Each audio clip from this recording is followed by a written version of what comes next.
To start off, I guess I have to confess that I'm from Missouri. I was born in Kansas City, and both sides of my family come from western Missouri, northern, western, and northwestern, and southwestern Missouri. And my family's, my ancestors fought on both sides of the Civil War. But more important than that is that, as you know, Missouri is the show me state. And it's the birthplace of a lot of skeptics. I also should say, again, in the nature of a confession, that a lot of those ancestors of mine worked with mules. They raised mules, drove mules, took mule trains out to the west, and I've always thought that that was great preparation for my job as the editor of a local newspaper. In addition to having worked in the newspaper business for nearly 30 years, and being from Missouri, I also was a police officer before I became a newsman. So I have a lot of training and practice to add to my natural bent for being skeptical about things. And what I'm here today to do is to urge you to adopt at least some of that skepticism in your grappling with the flood of information which we are all engulfed in these days. And which is a relatively new phenomenon. So that's really where I'm coming from. 3 or 4 decades ago, it wasn't that difficult to keep up on current events for the average person. They could tune in on the television, they could watch Walter Cronkite, they could listen to Huntley and Brinkley, they could read their local newspaper. If they desired, they could read a national newspaper, they could listen to the radio. And what they were getting when they did that was a filtered view, a filtered presentation or package of what information was available to the people who produced those shows and those newspapers. Now that filtering process, which still goes on today, was probably fairly transparent or not really noticed by the people who were consuming that news.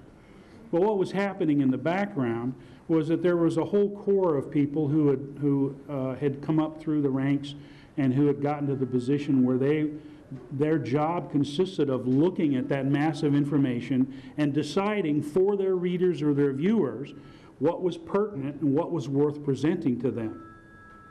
And they would look through that mass of material for things that they thought were true, that were relevant, that had a context, that were fair.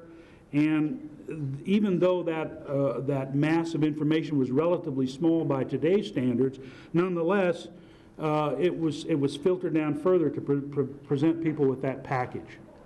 Okay? And so when a person got finished listening to the news, reading the newspaper, they had a pretty good feeling that they knew what was going on in the world and it was important for them to know about. Okay? Now, included in that filtering were some things that we probably would not agree with today. For example, there was nothing written about FDR's disabilities during the war, prior to the war. The average person really didn't know. They weren't really aware of the fact that Franklin Roosevelt couldn't walk on his own. They weren't aware of that because it was a tacit decision, if you will, by the people who were covering the presidency not to write about that. Now today we wouldn't do that, but in those days that was considered to be a good idea. On the other hand, there was a strong tradition in this country of printing dissenting opinions and dissenting versions of the news. For example, during World War II, the Chicago Tribune, which was adamantly opposed to Roosevelt and adamantly Republican, continued to write about what they call Roosevelt's War, even though probably most people in the country felt that we were reacting to the threat, the attack at Pearl Harbor and so forth. Nonetheless, the Tribune was adamantly critical of Roosevelt and these policies, and they never let up, even at the height of the war. Now that filtering process that I'm describing is still going on today. In fact, that's what I spend a lot of my time doing, is looking at the massive material that we get and deciding what our readers want to know about, what they need to know about, and also, and this is really important for the rest of the discussion, what they need to know but don't necessarily want to know. And that's an important facet of the news. And all the time, when we discuss what stories we're going to run and what versions of stories we're going to run, we keep that in mind. And so it's not uncommon for us to run a story which we know people are not they're not going to want to hear, but that they should know about. Okay? Nowadays, the situation is quite different. There's been an explosion of sources of information that's available to everybody sitting here in this auditorium. There is a proliferation of cable channels. There are the talking heads who multiply like bacteria. There's these shows that are sort of faded into where there's news and entertainment, and where the entertainment stops and the news starts, it's kind of hard to tell. They keep moving that border, and even in what you might call straightforward hard news shows, you see this entertainment stuff that's really not news, but it's gossip, but it's whatever. There's the radio talk shows, notoriously across the country, where you get a guy who's got really strong opinions. He has a radio show, and everybody who calls in has the same opinion, and so they feed on each other, whip each other up. There's of course the internet, the enormous mass of material that's available through the internet. There's been a proliferation of think tanks, which periodically issue white papers and position papers and provide their own set of talking heads for these shows. And then there are special interest newsletters, both in print and on digital versions, which cover everything from gossip to special news about the soybean business. And so there's this massive information that's available to you. And frankly, I think that, in my opinion, we're adrift in a sea of bad data, because frankly, there's no way to tell easily between good news, good data, true things, and bad stuff, lies, obfuscations, exaggerations. It's all just laid out there for you on the table. And it's up to you to decide what's good, and what's bad, and what's in between, and pick. It's like a gigantic buffet that you can pick from. The internet, there's no filtering at all. Anybody can put anything up there. All they have to do is have a computer and the knowledge of how to do it, and they can post any darn thing they want to post. If somebody wants to put a site up that claims some conspiracy, they just sit down and do it. And I should say that in addition to the squirrely sort of fringe stuff that's out there, you've also got people who are deliberately trying to make their stuff look like it's legitimate, who spend a lot of time trying to make sure that their site looks like, in fact, a good site, maybe sponsored by somebody else. So there's some actual spoofing and fraud going on in those sites.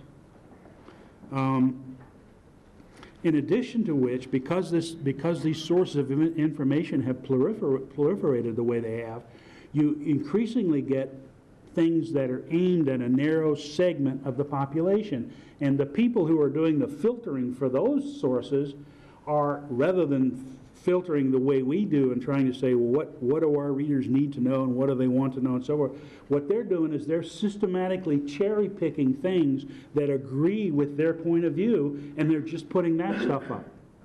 And so what you've got is somebody who purports to be, let's say, a news outlet or a newsletter or something else, and in fact, if you look at the information that they're putting up, what it is stuff that they've selected out of context from across a variety of different places, and they've put it together so that it appears to prove their point.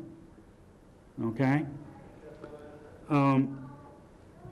and you could I'm sure everybody has examples in mind. Some people would say that Fox is one of those, Fox News. Other people would say no, they don't agree with that. But NPR or PBS is in that category, and so you can go on. It depends on where you come from.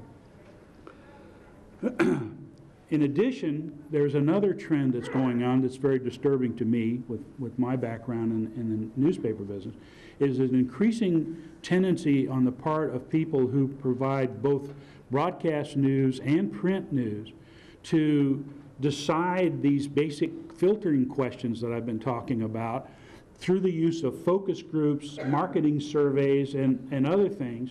And these people, and I loathe them, are deliberately pulling out that remember that last category, things people need to know but they don't want to know? Those don't even make the cut. Okay, they get filtered out because the marketing group says, no, you don't want to tell people things they don't want because we're trying to sell ads. Okay, so you don't want to shake up people and make them mad. You want to make them happy and glad to be there. And if you want to know why some of these news shows, CNN is a good example, the new CNN headline news, which I don't watch anymore, that you want to know why they spend a lot of time chatting with each other and laughing and talking and saying, oh, boy, the weather's terrible outside. Yeah, I got caught in a snowstorm, and all this other stuff, which has nothing to do with the news. That's because their marketing people told them they should be doing that. Because their marketing tells them that people will be more likely to watch the news if they like and trust the people that are reading it. Of course, the fact that many of them can't even read the teleprompter in front of them properly kind of works against that, but I guess they're working on that. And again, as I said, this blurring of news, entertainment, and gossip, is just out of whack. There's another factor that enters into this new version, and that is the idea of conflict for conflict's sake as a attractor of viewers. Okay, these crossfire type shows where you get two people who are liberal and two people who are conservative sit and they yell at each other and interrupt each other and won't let each other finish a sentence, and that's apparently sells ads, and so there's a lot of those kinds of shows. Now those shows, in my opinion, don't generate any kind of light at all on the subject. They just generate a lot of heat. A lot of heat, no light, and it's just pretty much a waste of time because the people aren't going to convince each other, then they don't, in fact, usually advance reasonable arguments for their side. They just yell at each other, okay? But they get good ratings, and so you see more and more of those kind of shows.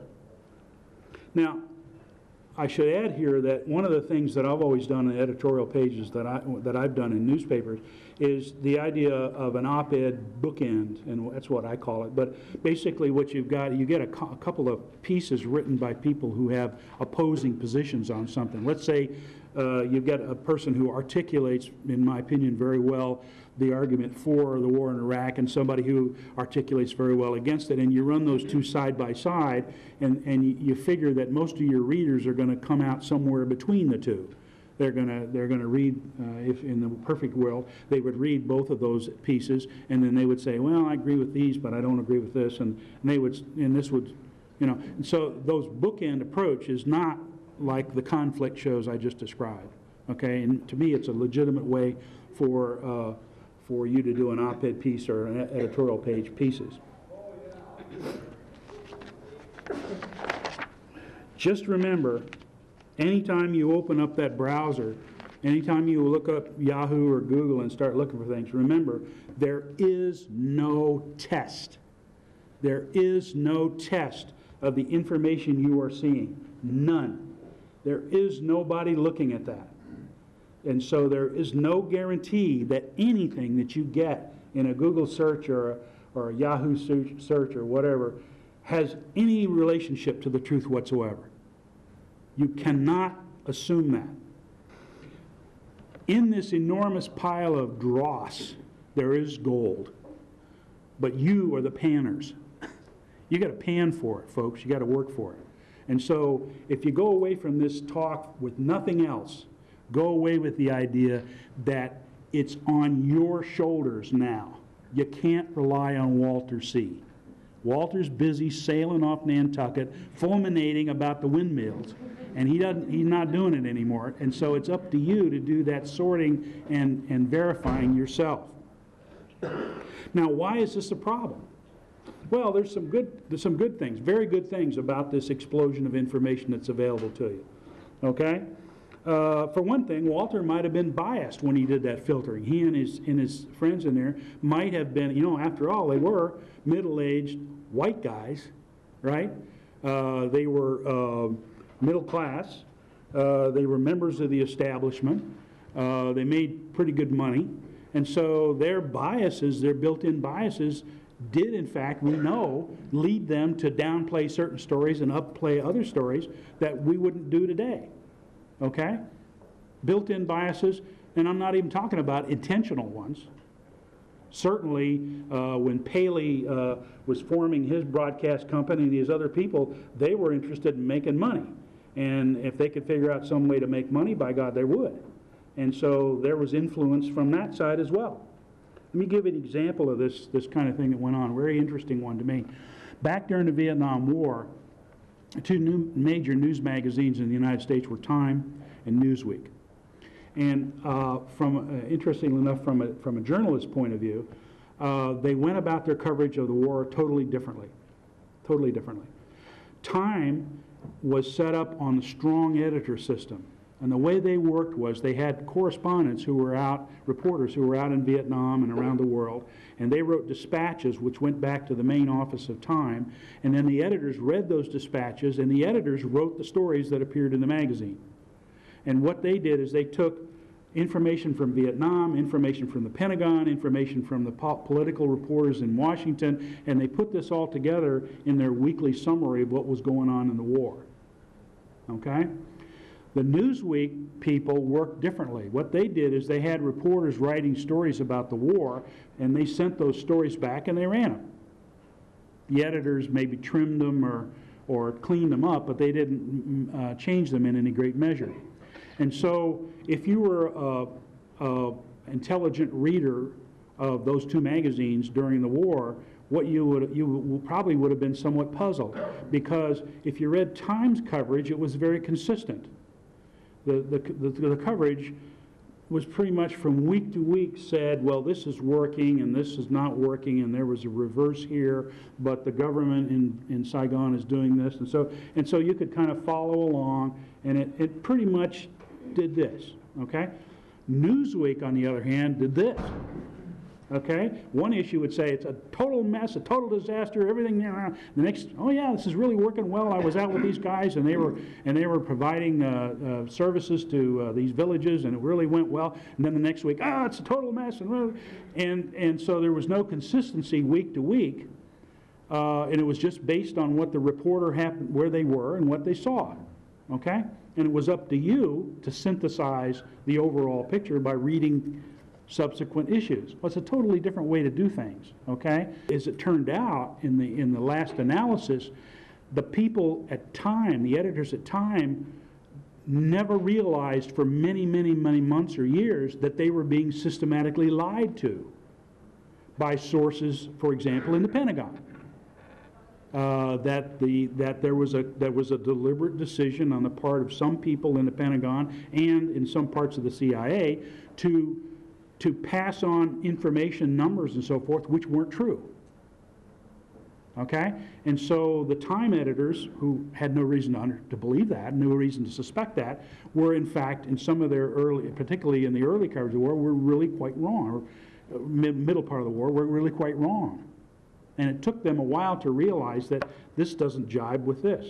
You know, I mean, at one point, I'm sure somebody said, well, wait a minute, if you take all these casualty figures and add them together, you've got the total population of Cambodia. You know, I mean, it's not possible. And so there was a retrenchment there, and they started questioning some of that stuff. So that was a weakness of that type of coverage. On the other hand, the coverage was more consistent than this panic, beautiful kind of coverage that Newsweek gave us. And we had political influence. You know, there were political considerations for this filtering process in the old days, which we wouldn't do today. For example, when President Wilson was incapacitated, the newspaper people who were covering the White House didn't write about it. They didn't say that.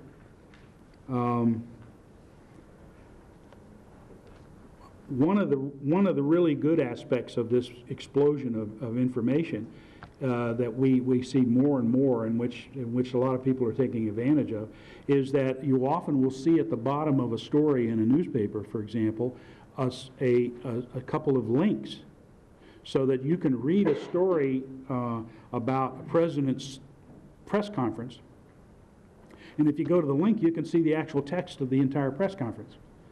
Now that's really cool, because what it does, it gives you a chance that you've never had before of being able to compare the way that the newspaper people wrote that story and what they used as their source. You're seeing the original source stuff. That's great. You know, that's something that you really need to take advantage of. However, there are also some bad aspects to this explosion, and as I said, one of the things is that whereas the pile used to be this big and the gold was like so, now the pile is this big and the gold is still like that. So it's harder, so it's a bigger haystack to find that needle in. Also, it's easier to distort things. As I said, you can cherry pick the information you want to present on a given website or a given publication of some sort, and unless you're aware of that, it's hard to detect that. Anybody can post. Now, why should we be concerned with this? Why is it of interest to us? Well, it's not too difficult to see why. The whole assumption of the way this country was put together in the first place is that the electorate, you, are informed. And since you're informed, and that's why there's a First Amendment protection for newspaper, if you're informed, then you can tell your representatives what you want them to do based on some real understanding of what's going on, right? So if it's a public policy question, like locating an incinerator or building a gas pipeline or tearing down a nuclear power plant or whatever it is, or if it's an election like we just went through where you have to decide between different candidates, or if it's any of the other things that you can fill in, what position do you take on this particular foreign policy or this particular domestic policy? It's all based on the idea that you know enough to be able to make a decision. And so this whole issue that we're talking about really boils down to, do you know enough to make a decision on these different issues? And if, in fact, you can't find your way through this muddle of bogus information mixed with good information side by side with no markers on them, then that whole system isn't going to work, is it? And that's why it's so important. Now, what it means is that you've got a burden you didn't know you have. Okay? It's a new burden. It's something that you have to deal with that we didn't used to have to deal with, because we could rely on Walter Cronkite or we could rely on the newspapers and so forth. And maybe it was a fool's paradise, but people felt comfortable with it. You can't do that anymore necessarily. And so it's some kind of a burden or a task that you have to grapple with, and you know, who's got training in that? How many of you even knew you had the job? Okay?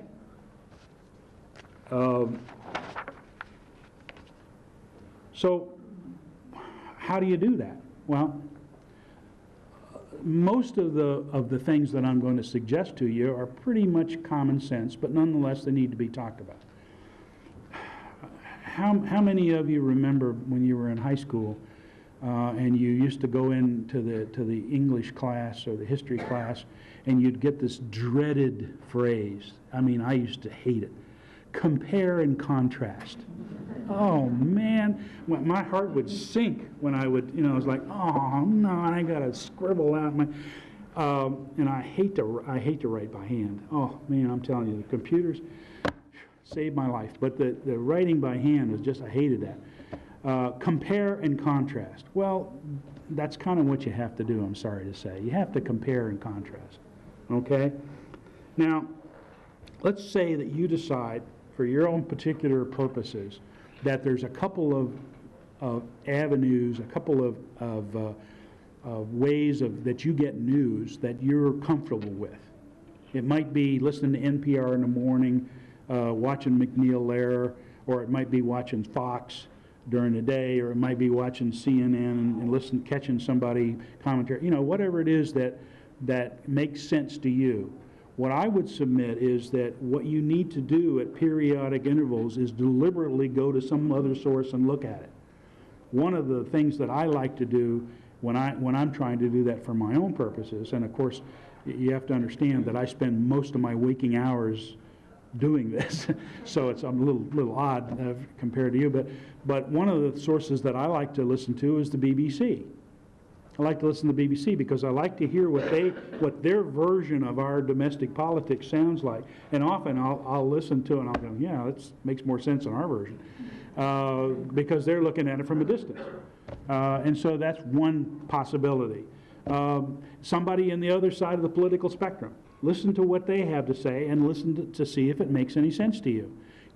Deliberately do that, because you need to periodically sort of test whether your own news outlet, that your preferred means of informing yourself, whether they're in fact giving you choices or maybe different perspectives. One of the things we try to do, for example, in the Recorder all the time is if somebody in a town says, well, I think that you know, the zoning this should change or this shouldn't change, we'll try to find people who have on the other side of that and put them in the same paper, in the same story. We do that all the time deliberately so that people have a chance to listen to the arguments and decide where they stand on it.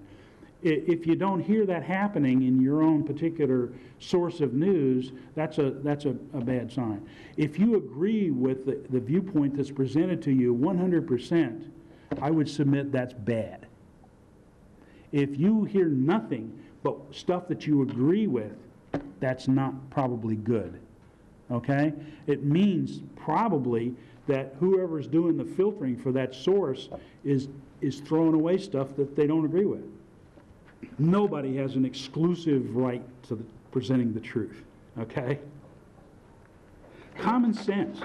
Just add some common sense. For example, I remember a story years ago when I was working up in Maine. We got this news release from Brunswick Naval Air Station, which had a very successful Veterans Day or Memorial Day fly-in air show at the air station. And they put out this press release, and they said 1,500,000 people visited Brunswick Naval Air Station, blah, blah, blah, blah. And I remember seeing that because AP just picked it up and wrote it, you know. And I saw the story, and I thought, 500,000 people? There's only 1,000,000 people in the whole state of Maine. I mean, half the people in the state went to this air show? I don't even know anybody who went to it. How likely is that? And so I got a map of Brunswick, and I looked at it, and I did a quick little rough calculation, and I figured out that if there was 500,000 people at the Naval Air Station, each one of them had about 3 square feet to stand. Not very likely, is it? No. Somebody guessed, and somebody else added to the guess, and somebody thought they might suck up to their commander by inflating that by 2, and they ended up with this preposterous number, okay? It happens all the time, okay? Bad statistics are the easiest way to lie to people, and they're used all the time, especially since so many people in this country suffer from math anxiety. Most of them work for newspapers, I might add. In fact, we often joke that it seems to be a requirement if you go into the reporting for a livelihood, it's because you hate math. So you have to be really careful of these numbers. I'll give you another example. Some years ago, AP wrote a story about one of these postal rate hikes that we have periodically. You know, the post office raises the stamps, cost of stamps, and everybody goes, "Oh my God," you know. But what they did was, AP, bless them, got a graphic artist to do a chart of the cost of a first-class stamp, and they corrected for inflation. And guess what the graph looked like? It's just like a line. It's drawn right across the thing. By golly, the Postal Service was in fact was raising the price to keep up with inflation and no more. It was straight as an arrow, right across the whole chart. And I thought, whoa, well, there's a resolution for you. Never, ever, ever pay any attention to a chart that compares prices that doesn't say at the bottom, corrected for inflation. Because if you do, it's lying. So statistics and numbers are really, really difficult. You got to know where they come, how were they derived, who did the study, how did they do it, what was the sampling, and everything else before you start thinking about whether these numbers make any sense or not. And you can read them any day, every day, any day from a variety of sources. Another thing, and I'm really proud of this, something that started, they've been around for a while, but they really got going during this last election campaign, and that is what we call Truth Squad stories. There are stories in newspapers and on television and some television news. And what they are simply is, for example, after a debate, some reporters given the job of going through and checking what the debaters said during the debate and comparing it with the truth, and then writing a story about it. And boy, is that helpful. That's really good. And we my standing order to the wire editor at our paper is every time you see one of those stories, run it. And if you don't see them, find somebody who gives them to you. Use those internet links. If let's say there's a really important foreign policy speech by the president, you read a story, check the link and just take a look at the story and see what it says. I did this yesterday. There was a story about a study that was done by the RAND Corporation on payouts after the 9/11 disaster, the total amount of money that went to different groups of people. And included in that story, there was a line that said that the Federal Emergency Management Agency came in for harsh criticism by the study. And I'm interested in that because my wife works for FEMA. And so I went to the original text of the report and I looked through it. It's about 50, 60 pages or something like that. And what I found in there was, in fact, that the RAND people who were doing the surveys of New York people in connection with this survey said in the study that people in New York criticized FEMA because they felt they had reacted too slowly to their concerns. But the story said that the RAND people had criticized FEMA, which wasn't true. Okay, it was wrong. Lastly, I guess I would say, or semi-lastly, do what Professor Commager would have done. Use historical context because it can be really invaluable to you. Think about historical parallels. When somebody tells you, for example, that there's a conspiracy that involves the Pentagon and the CIA getting together and deciding that they're going to do thus and so, it's really helpful to look at the history of those two institutions to know that they despise each other. Okay? And their history is, in fact, of ratting each other out whenever they get a chance, of trying to catch the other people. In fact, one of the big dissenters during the Vietnam War, the original dissenters about the body counts and the size of the opponent and so forth, was CIA analysts who were looking at numbers they got from the Pentagon and saying, these numbers don't make sense. Okay? And they unfortunately were unable to get their political bosses to release that, at least in timely fashion. But the fact is that those two organizations do not work very well together. And so any kind of a conspiracy theory that involves them cozily getting into bed and coming up with some story probably is not right.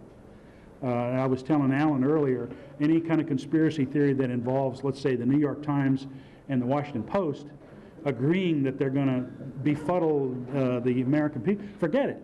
They despise each other. Okay? Every chance they get, they rat each other out. There's nothing the Post likes better to do than to write a story about some kind of turmoil in the Times newsroom, and vice versa. They love to do that kind of stuff. So the whole theory of them getting together and sitting around some table somewhere and deciding that they're going to defraud the public doesn't fly. It doesn't meet the realism test. It doesn't meet the historical context test. okay? And I guess I should say, in the interest of fairness and disclosure here, that this whole idea of applying historical context and skepticism to things does have its limits. I remember all too clearly when the first stories about Watergate came out, and I was working in a newsroom down in Delaware, and sitting there pontificating to my fellow long-suffering reporters and editors, saying, this is ridiculous. It's absolutely ridiculous. It could not be true. And my reasoning was, which I think is still good reasoning, was that at that point, Nixon was sitting on a massive win. The Democrats were self-destructing. McGovern he could hardly tie his shoes without help, okay? The whole campaign was going down the tubes. Everybody knew it, and it made no sense whatsoever to any kind of rational or reasonable person that the Republicans would try to do dirty tricks on these people who were busily putting holes in their own canoe. Of course, what I didn't know was that the people who were doing it weren't rational and reasonable. But I didn't know that. And so my skepticism in that point was misplaced, okay? So sometimes there are some limits to how far you can take that. But going back to Professor Commager, I think that one of the things that he did through his career was to do just what I'm describing, was to look at not only what was going on, let's say, with McCarthy or with Vietnam or whatever the issue was, but to look at it in the larger context of what had happened before, what forces were being brought to bear there, how likely it was that these different things would be happening, and then write about that, putting that spotlight, microscope or whatever you want to call it, on that particular issue using that background. And that's really valuable for everybody to do. It's really useful for you to do. If we're able to produce and continue to keep an educated and interested public, I'm talking about you now. Obviously you're highly intelligent or you wouldn't be here. If we can keep our our citizenry educated and interested and curious and not willing to settle for the easy answer, and we can combine that with the free and protected press, then we have a chance, I think, to continue on the country under the Constitution and continue to be a beacon of freedom and the way democracy can and should work in the world. But it's really, at least partially, up to you. Because as much as I try to do it in my own little bailiwick, as much as I fulminate against some of the things that I see on the nightly television shows and some of the stuff that I read in some of these mech papers around the country, there's a limit to what I can do. It really requires you to understand that you have this burden that you didn't have, to shoulder that burden and then make it work so that you can go into the next vote, whatever it might be, or you can write letters, or you can let your representatives know, or whatever means you have of expressing yourself. And you can have, if there's enough of you and you're multiplied enough across the country, you can affect the way things happen.